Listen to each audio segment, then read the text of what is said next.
Bismillah, alhamdulillah, wa salatu wa salamu ala rasulillah, assalamu alaikum wa rahmatullahi wa barakatuh, and welcome to Episode 4 of Imam Initiative, a series about being an Imam in the West.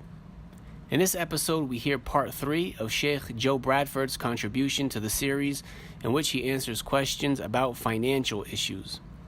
This is incredibly beneficial and important information that many students of knowledge are never taught and unfortunately end up having to learn the hard way. So Jazakallah khair to the Sheikh for sharing this vital information with us, and without further ado, here's Episode 4 of Imam Initiative. Assalamu alaikum. When we talk about financial issues for students of knowledge and for Imams, I think that it's important that you remain cognizant of the fact that you are going into an area of work or a form of employment that is not the same as the corporate world. A lot of times people will say, Imams need to make six figures. No, Imams don't need to make six figures. Okay? They also don't need to live in poverty. Imams need to be respected. They should make about as much as the median individual in their community. So if you've got people making $500,000 and people making $50,000, then you know the Imam should probably fall in the middle, so that he's not looked down on by the highest and he's not held in contempt by the lowest. And that actually is in other faith communities, that's the way that they do it. You know, if you're going to start a job, and this is your first time being an Imam, as I mentioned in another segment, you should really be trying to apprentice somewhere, you know, even if it's for free. I would say this, even if you have to crowdsource your funding for that summer. Find a masjid, say, hey, look, you might not be able to pay me. I want to come and apprentice at your masjid and essentially learn the ropes of the community. Can you put me up for a month? And then get on LaunchGood and say, look guys, you know, I'm trying to better serve the community. Who can help me with my monthly expenses while I'm back? You know, get some experience, you know, under your wing. Then I would say, when your first full-time Imam job, don't sign a contract for more than 1 year. And have it include an option to re-up at the same conditions or better, right? Because they might want to try and lowball you after that. But no, at the same, either re-up the same contract or negotiate for a better contract. And then, if you're light on your toes, if you're not married, or maybe you're married and it's just you and your wife, then you know you might find a year one place is great. You've done a lot of good. You serve the community. And you want to move somewhere else and get some other experience, you know, that's a possibility. What I will encourage you though about drafting your contract is, do not accept any old crappy contract that a masjid gives you. Most of them are drafted horribly from a legal perspective.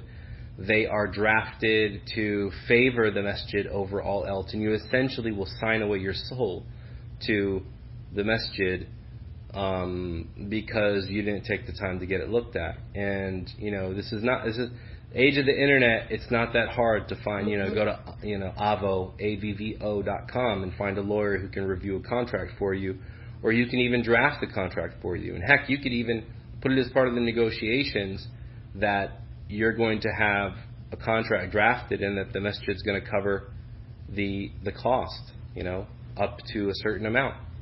And have it drafted by somebody who is familiar with employment law.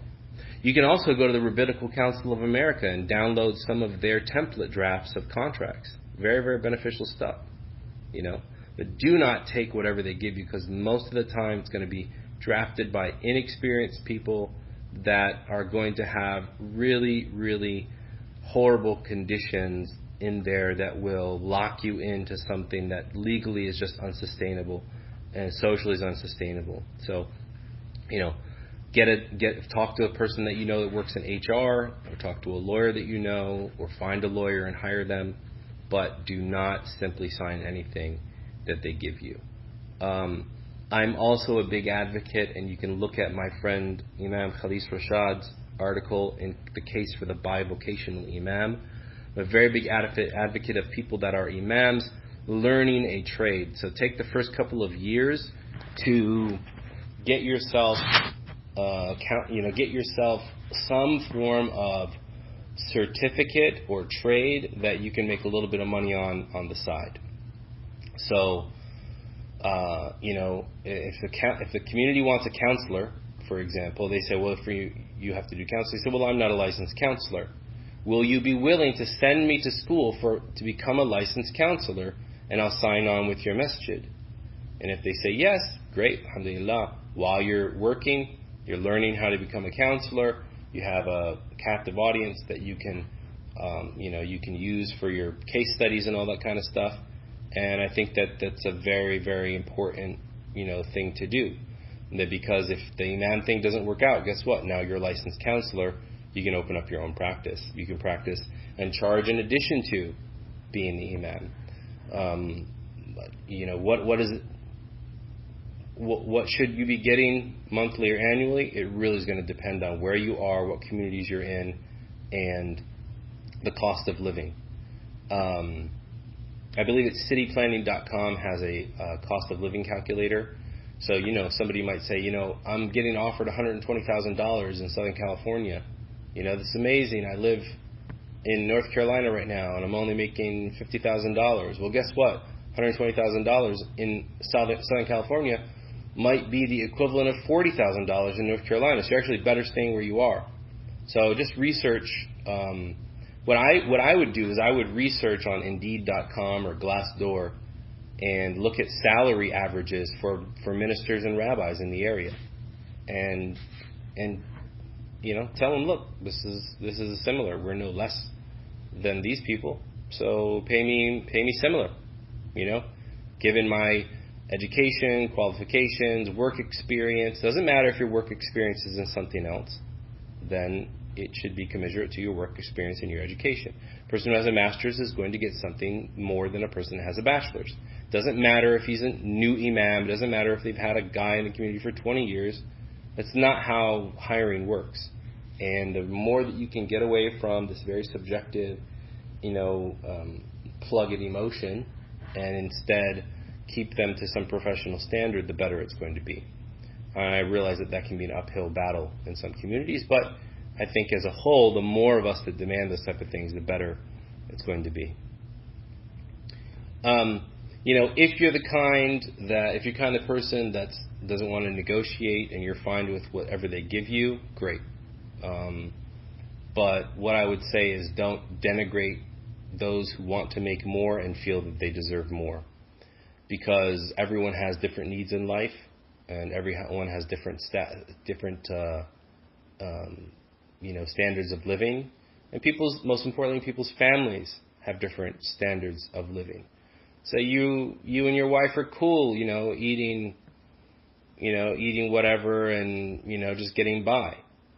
And somebody else's wife and husband, him and his wife, they're not cool with that. People are different. أنزلوا الناس منازلهم, as is narrated in Muqaddim of Sahih Muslim. Take people at their proper stations. Deal with them at their level. And so that's a very important. Thing. Moonlighting while you're an Imam, like I said, it should be very clear. I don't think that if you work, then you should not work in an area that is going to take away significantly from and negatively affect what you do with the community. But you also are going to have to be sure that you understand that if you do things like fundraise for organizations or counsel or consult or heck, even work at McDonald's, right? That it's understood that the money that you make from those things is yours and is not taken by the masjid. I would say, and I think this is fair, that when you do a job which takes away from your responsibilities as an Imam, that it is fair that the mosque is essentially prorated. So, if if a community says, we want you to come and teach our community, and that means that you're not going to be in your community to teach that week, then that community should pay what the equivalent of your salary would be for that visit. So let's say, for example, if you prorated what you make and your time away would be about $500, then, and you get $1,000 as an honorarium, I think it's only fair that you give $500 to the masjid to go towards your salary because you weren't there to perform it, and then you keep $500 for yourself. I think that's something which is fair. As far as fundraising and taking a cut, I'm not a big fan of that, and like I said before, I personally don't take any money for fundraising. But I also don't fundraise for any old cause. I only fundraise for those things which I believe in and I think that are effective and well run. And so if it's not, I won't be there. And it doesn't matter who that is. But you have to set your own boundaries for yourself. And if you take a cut of fundraising, fine. I mean, you can تخرجه على جعالة. You can, conceptualize it legally as a unilateral contract. They say if you raise this much money, we'll give you X. And that's fine, but I wouldn't make that the norm because that can be very, very off-putting in the long run. And you have to, there is something called muru'ah. There is just proper conduct and good standing in the community. Gifts that are given to you by community members, there are Islamic legal and ethical considerations for gifts, even when you're an imam of the masjid. The hadith of Ibn al-Lutbiyyah and the Sunan is, comes to mind. هلا جلس في بيت أمه أو أبيه حتى ينظر أيهدى إليه أم لا. Why didn't he just go and sit in his mother or his father's house to see if he was going to be given something or not? So if somebody comes trying to gain favor from you by giving you a gift, this is problematic. But if a person gives you, or the community as a whole gives you a gift, then that's another thing. So like if you lead Taraweeh and they give you a gift, then that's one thing. Be very, very careful though with community gifts and I've actually seen this happen, where somebody led Taraweeh and they essentially wanted to show his allegiance to everyone. So they give him this gigantic wad of bills in front of the entire community. And there was a couple hundreds on top. And so everybody thought the imam was getting broken off with a couple $100,000. Then it turned out it was $200 bills covering a whole knot of ones. So they did that specifically because they wanted to buy his loyalty publicly, but not actually give him any money. So be very, very careful about that. خير ما أخذت عليه الأجر القرآن. The best thing that you take a reward for is the Quran. So I think that as long as you're not overly negotiating, and I actually spoke about this in an article on my website about taking money for religious services. So you can just go and check out the information that's there. There's a good bahth about it in the Arabic language. It's bahth mujallad or bahth fi mujallad. أخذ الأموال على أعمال القرب. So it's a pretty good book as well. Financial stability is important, and so I think the last point that I can make about that is understand, number one, get yourself a CPA. Number two, understands ministers' accounting. Number three, who knows how to file for a person that is claiming a clergy exemption. Too many people that are imams out there, they want, I want to be professional. So what do? They go and start a C Corp or an S Corp or an LLC, and they start, paying corporate taxes or using it as a pass-through. And it's like, dude, why are you doing that? You're paying more money than you have to, and it's completely unnecessary. You can go and start your own ministry, right? Which doesn't even have to be registered, you just call it a religious ministry, and you can receive money tax-free. You can start a 501c3, have you and your wife and one of your kids on the board, and receive tax-free donations and payments for religious services. There's lots of different ways to do this. So find a CPA who understands doing taxes for a clergy member, how you can take care of or take advantage of the parsonage exemption, which basically takes a portion of your income and you use it for your housing expenses, which lowers your total overall income, which lowers your liability, which allows you to gain other benefits. You know, there's all this stuff is taken care of. And if you don't understand this, what's going to happen is that communities are going to offer you money and you're going to think that they're lowballing you. When in reality, let's say, for example, if a community offers you $4,000 and a house, in reality, you're getting about $6,000 to $7,000 in pay, of value, in pay a month. If you file as clergy, because you won't pay taxes on that, you only pay taxes on money that you do that is a taxable form of income, whereas clergy income is not taxable, right? Because it's just religious services. And the parsonage, you know, you don't pay tax on. So if they give you a house, great. And if they give you a stipend and you file it as parsonage, you don't pay on that either. Great. I think it's called Zondermans or Zondervans Ministry Guide. You find it on Amazon. It's a book. Find a CPA that knows that book and knows how to use it, and you'll be able to earn a lot more with what you have. Just don't be a dummy. Just really educate yourself about this. Secondly, I would say it's very important that you start putting money away. Start a low-cost IRA that you can start stashing $100 or $200 in every month and allow it to grow for you. Completely forget about it. Don't take any money out of it. Do the same thing for your children's education. I would actually even, I would dare say that part of your compensation package be that for every child that you have, the masjid gives $100 towards an education fund for them. And so that you never sees your pocket, so it's not taxable income, and it goes directly into an account which is escrowed specifically for them. So you're not going to take it, they're not going to take it, but your kids are getting set up for their own education. Because let's face it, man, too many people go out there, they serve as imams for years on end, their kids want to go to college, they can't go to college. They need, advanced medical care, they can't get it because they've lowballed themselves and they've allowed the communities to lowball them. And everyone appreciates you until it's time to pay. I mean, 3 very famous examples. You had Imam Siraj al-Hajj, having to crowdfund medical, Dr. Suleiman Liang, and then now you have Imam Qasim Ahmed, who has, may Allah cure him. He has brain cancer here in Houston. No insurance, nothing put away. And imagine the amount of money those guys raised for communities all around the nation. And the whole time, their needs weren't being met. So make sure that your own needs, that's the first law of retirement planning, is pay yourself first. So you make sure you and your family are taken care of before people try to guilt you into, brother, this is the lifestyle that you chose, you just stick with it. No, it's the lifestyle I chose, but I don't have to work for you.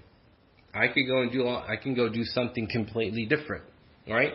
I can go and work and then just teach in my part-time. So if you want me to be full-time, then this is what I'm going to need.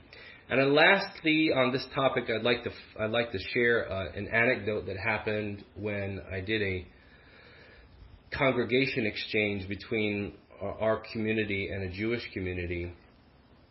We went to the Jewish community, and one of the members of the board said to the rabbi, the senior rabbi, he said, "So Rabbi, what do you do? What is your job?" And the rabbi said, "I don't have a job. I'm unemployed." And he said, "What do you mean? You're the rabbi here." He said, "No, being a rabbi is an act of worship. This is something that I do in service of God and in service of the community.